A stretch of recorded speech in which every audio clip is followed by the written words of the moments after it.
Les forces armées intrépides poursuivent la traque des terroristes mercenaires et purifient la terre de la patrie de leurs crimes.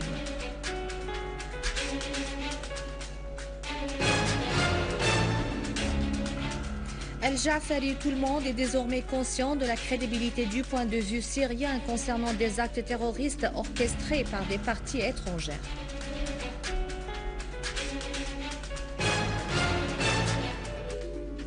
La Chine, la solution de la crise en Syrie devrait provenir du peuple syrien et non pas de l'étranger.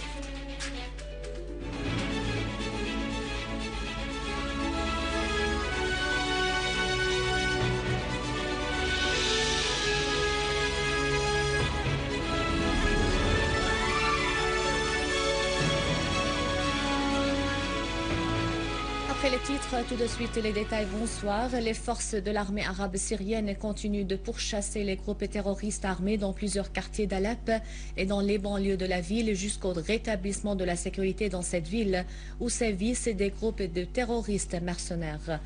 Dans une opération spécifique des forces armées contre les terroristes dans plusieurs régions d'Alep, de nombreux terroristes ont été tués, des voitures dotées de mitrailleuses ont été détruites, alors que les services spécialisés ont découvert un dépôt contenant de grandes quantités d'engrais pour la fabrication des engins explosifs dans le quartier de Saif el-Dawlé.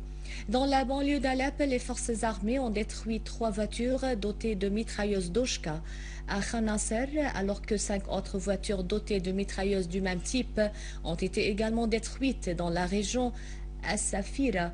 Et dans la banlieue ouest d'Alep, des terroristes ont été tués dans l'explosion d'un engin explosif au moment où ils tentaient de le planter dans la région. Al-Qanater, pendant ce temps, des unités de génie militaire ont désamorcé 5 engins explosifs placés à proximité du pont Knerserin dans la localité Zarada au sud d'Alep. À Homs, 5 citoyens ont péri dans une attaque des terroristes armés contre le village Al-Ghassaniye à Al-Qusayr dans la banlieue de la ville. Une source au gouvernorat a indiqué que les terroristes avaient en plus enlevé 17 citoyens parmi les habitants du village. La même source a fait noter que les parents des citoyens kidnappés avaient peur que les terroristes procèdent à les liquider dans l'objectif de fabriquer de fausses informations et les envoyer à certaines chaînes satellitaires impliquées dans la désinformation contre la Syrie. Toujours à Homs, les forces armées ont intercepté, suite à des informations fournies par les habitants, un groupe de terroristes armés à bord d'une voiture tout-terrain dotée de mitrailleuses Doshka entre les 2 quartiers de Bab Sba et Bab Turkman dans la ville. Les terroristes ont été tués, la voiture a été détruite suite à des accrochages entre les 2 côtés.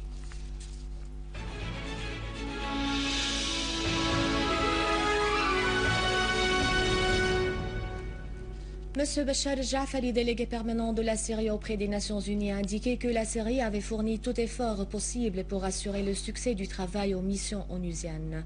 Il a d'ailleurs appelé toutes les parties arabes, régionales et internationales ayant une influence sur les groupes terroristes armés à coopérer avec le nouvel émissaire de l'ONU en Syrie, Lakhdar el-Brahimi, pour assurer le succès à sa mission.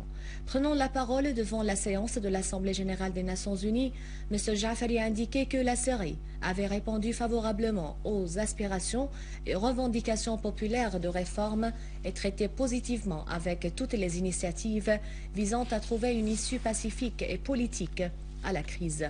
M. Jafari a précisé que la Syrie avait coopéré avec la mission d'observation onusienne, leur assurant toutes les facilités nécessaires dans les limites de la souveraineté et de l'indépendance de la Syrie. Il a ajouté qu'il est devenu clair pour tout le monde la justesse de la vision syrienne concernant l'existence des actes armés et des groupes terroristes appuyés par des parties internationales, régionales et arabes. Jafari a en outre appelé tous les Syriens à prendre part à l'établissement de l'état de droit qui impose des droits et des devoirs à tous.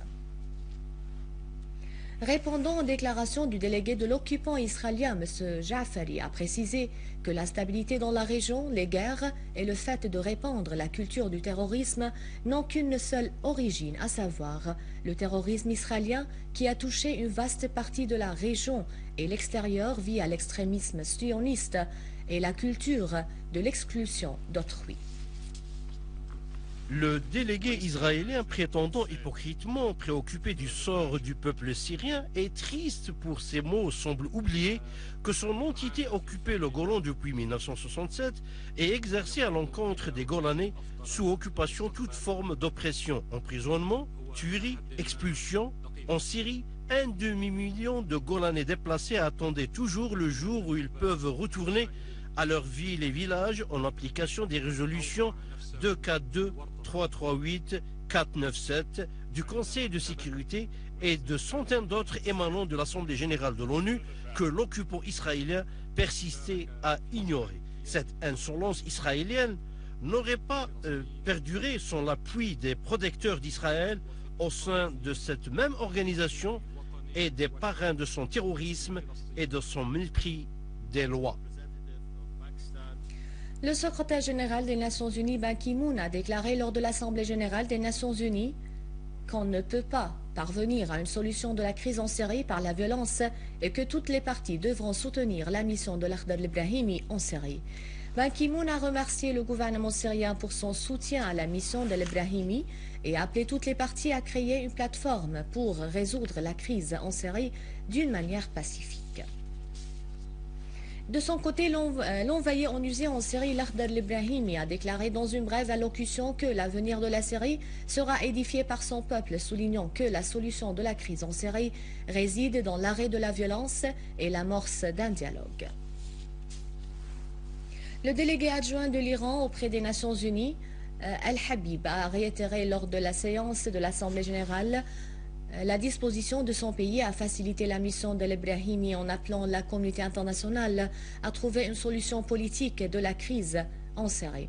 M. Al-Habib a affirmé que l'Iran est prêt à aider l'Akhdar al-Ibrahimi tel qu'il était avec Kofi Annan et à avoir un rôle constructif susceptible de contribuer à parvenir à une réconciliation nationale qui garantit la souveraineté et l'unité des territoires syriens. Al-Habib a démenti les allégations du délégué israélien sur l'ingérence de l'Iran dans les affaires de la Syrie, estimant que ces allégations ne sont que des accusations infondées. Le ministre chinois des Affaires étrangères, Yang Jiechi, a affirmé que le règlement de la crise en Syrie doit venir du peuple syrien et refléter sa volonté et non être imposé de l'extérieur. Nous croyons, comme beaucoup de pays, en la nécessité de réaliser une période de transition politique en Syrie et de parvenir à un règlement qui vient du peuple syrien, a affirmé le chef de la diplomatie dans une conférence de presse tenue conjointement avec la secrétaire d'État américaine Hillary Clinton. Il a appelé au respect de la charte de l'ONU dans tout traitement avec la crise en Syrie, notamment le principe de la non-ingérence dans les affaires intérieures des pays. Il s'est dit disposé à renforcer les contacts avec tous les membres du Conseil de sécurité pour coordonner les positions, affirmant que les résolutions du Conseil de sécurité relatives à la Syrie doivent être exécutées complètement pour régler la crise.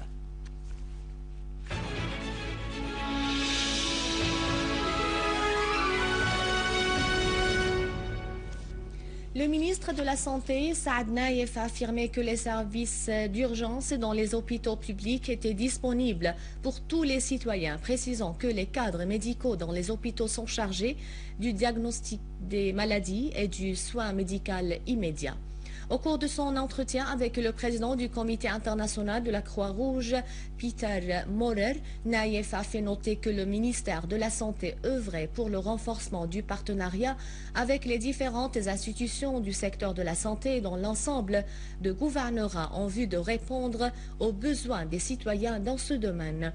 Le président du Comité international de la Croix-Rouge, Peter Maurer, a pour sa part affirmé le soutien du comité au secteur de la santé en Syrie, mettant l'accent sur la nécessité que les services médicaux soient accessibles dans toutes les régions de la Syrie. Il a évoqué les facilités accordées par le gouvernement syrien à l'action du comité de la Croix-Rouge dans le pays, notamment en ce qui concerne l'accès des équipes médicales et des équipements dans certains hôpitaux endommagés. À la fin de ce journal, un rappel des titres. Les forces de l'armée arabe syrienne intrépide poursuivent la traque des terroristes mercenaires et purifient la terre de la patrie de leurs crimes.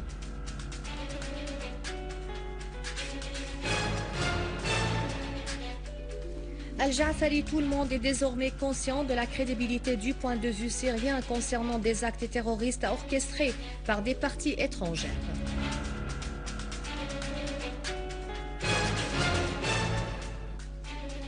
La Chine et la solution de la crise en Syrie devraient provenir du peuple syrien et non pas de l'étranger. C'est la fin du journal. Merci de l'avoir suivi. Pour revoir cette édition, visitez le site syriaonline.sy. Au revoir.